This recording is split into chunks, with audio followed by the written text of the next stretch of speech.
Hello friends, आप सभी का स्वागत है मेरे किचन में। रीमा रवि किचन, मेरा सफ़र आपके साथ। तो दोस्तों, आज हम आप लोगों के लिए लेके आए हैं आलू मटर की सब्ज़ी की रेसिपी, जो खाने में बहुत टेस्टी बनती है, बहुत स्वादिष्ट बनती है। यूँ तो सभी के घर में आलू मटर की सब्ज़ी नॉर्मल सी रेसिपी है, सभी को इसे बनाते हो।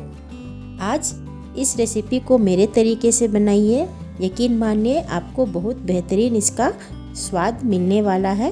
तो चलिए आज की रेसिपी शुरू करते हैं।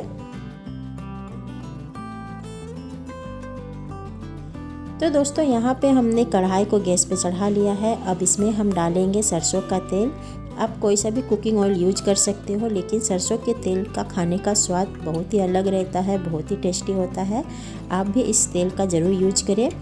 तो तेल के गर्म होते ही हमने डाला है जीरा और इसे थोड़ा सा चटकने देंगे। साथ में डालेंगे हरी मिर्च और एक प्याज को हमने स्लाइस में कट करके इसे डाला है और इसे हम थोड़ा देर पकाएंगे। प्याज को ज़्यादा पकाना नहीं है, बस थोड़ा सॉफ्ट हो जाए इतना हमें पका लेना है। प्याज को हल्का भून लेने के बाद इसमें हम डालेंगे हरा धनिया पत्ता का डंठल वाला भाग, जिसे हमने बारीक काट के डाला है। इसे आप सब्जी में ज़रूर से डालें दोस्तों, इससे खाने का स्वाद और बढ़ जाता है। तो इसे भी हम साथ में पका लेते हैं। तो यहाँ पे प्याज हमारा सॉफ्ट हो चुका है। अब हम डालेंगे आलू और इसे भी हम पका लेते हैं, भून लेते हैं आलू को। तो आलू को हम यहाँ पे ढक के पकाएंगे, जिससे आलू हमारा अच्छे से पक जाए और सॉफ्ट हो जाए। इसे हमें ढक के पकाना है और बीच बीच में इसे चलाते भी रहना है। और ये देखिए, आलू हमारा पक गया है और सॉफ्ट भी हो चुका है और इसे हम लोग अच्छे से चला लेते हैं। अब यहाँ हम लेंगे अदरक लहसुन का पेस्ट और इसे हम अच्छे से मिला लेते हैं आलू में। इसे थोड़ी देर हम पका लेते हैं लो फ्लेम में, ताकि जो अदरक लहसुन का कच्चापन है वो थोड़ा सा हट जाए। तो इसे हमें थोड़ी देर भूनना है लो फ्लेम में। इसके बाद हम डालेंगे हरा मटर। यहाँ हमने लिए हैं फ्रेश हरे मटर। अगर आपके पास फ्रेश मटर ना हो तो आप फ्रोज़न वाले मटर भी यूज कर सकते हैं। वैसे तो भी मटर का सीज़न है, तो आपको ये मार्केट में आसानी से मिल जाएंगे। तो इसे भी हमें थोड़ी देर लो फ्लेम में पकाना है, ताकि हमारा मटर भी अच्छे से पक जाए, इसका जो कच्चापन है वो रह नहीं जाए।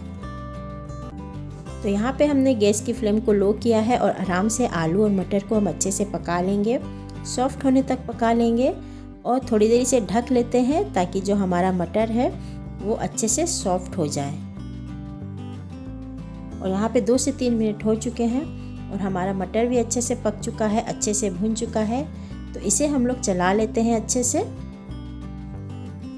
अब इसमें हम डालेंगे टमाटर। यहाँ मैंने बारीक टमाटर काट के डाला है और साथ ही में हम कुछ मसाले डालेंगे, जैसे हल्दी पाउडर, धनिया पाउडर,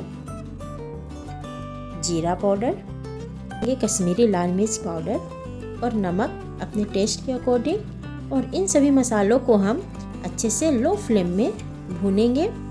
मसालों को भूनना बहुत ज़रूरी है दोस्तों, इससे सब्ज़ी का टेस्ट और अच्छा से आता है।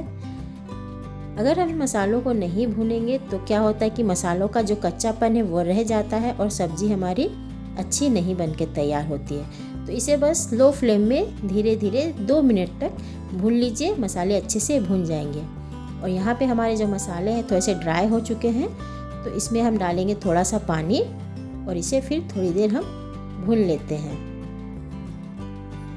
तो ये देखिए दोस्तों, हमारा जो मसाला है वो अच्छे से पक गया है, सब्ज़ी भी अच्छे से भुन चुकी है और हमारा सब्ज़ी तैयार भी हो चुका है। अगर आपको सूखी सब्ज़ी खानी हो तो आपका सब्ज़ी रेडी है। बस आप ऊपर से इसमें थोड़ी सी गरम मसाला और हरा धनिया पत्ता छिड़क दीजिए। लेकिन हम यहाँ पे थोड़ा सा रस वाला सब्ज़ी बना रहे हैं, तो इसमें हम डालेंगे पानी और इसे अच्छे से मिला लेते हैं। और ये देखिए, हमारी सब्ज़ी में अच्छी सी एक बॉईल आ चुकी है। हमारा सब्ज़ी बनके बिल्कुल तैयार है।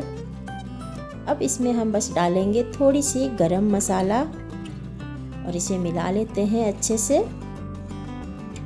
गरम मसाला डालने से सब्ज़ी का जो टेस्ट है वो बढ़ जाता है। अगर आपको गरम मसाला पसंद ना हो तो आप इसे स्किप भी कर सकते हो। इसकी जगह पे आप चाट मसाला डाल दीजिए, इससे भी सब्ज़ी का टेस्ट बहुत अच्छा आता है दोस्तों। तो बस हमारी सब्ज़ी बनके अब तैयार है। बस ऊपर से हम इसमें बारीक कटा हुआ हरा धनिया पत्ता छिड़केंगे और इसे मिला लेंगे अच्छे से। और बस हमारी सब्ज़ी बनके रेडी है। तो इसे चलिए सर्व करते हैं फटाफट से।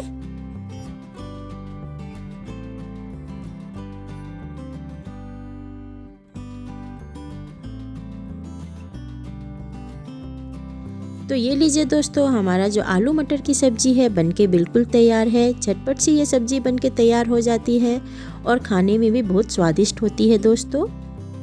इस रेसिपी को अपने घर पे एक बार ज़रूर ट्राई कीजिएगा दोस्तों। यकीन मानिए आपको स्वाद बहुत ही बेहतरीन मिलेंगे इसके।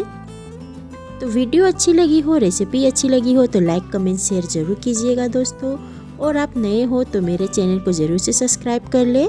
तो मिलते हैं अगले वीडियो में एक नई रेसिपी के साथ। तब तक के लिए bye bye and keep smiling.